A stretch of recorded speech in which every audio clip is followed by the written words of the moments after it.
করে হিন্দুদেরকে ভীতি করে তাদেরকে দেশ দেশ থেকে বাধ্য করতেছে। যে কারণে সাধারণ হিন্দু যারা জানে না, অশিক্ষিত, বুঝে না, তারা মনে করছে দেশ তাদের শান্তি নাই। কিন্তু আজকে হিন্দুদের মাধ্যমে আক্রান্ত হলো।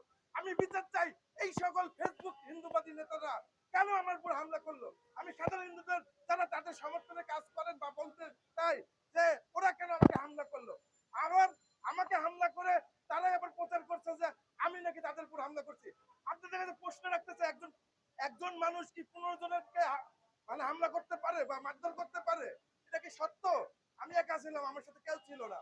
তারা 15 জন পূর্ব পরিকল্পিত ভাবে আমাকে আমার কণ্ঠ রোধ করার জন্য, এই বাংলাদেশের পক্ষে কথা বলার জন্য, সাধারণ হিন্দুদের পক্ষে কথা বলার জন্য, তারা আমাকে রোধ করার জন্য পূর্ব পরিকল্পিত ভাবে হত্যা করার উদ্দেশ্যে একটা যেখানে মায়ের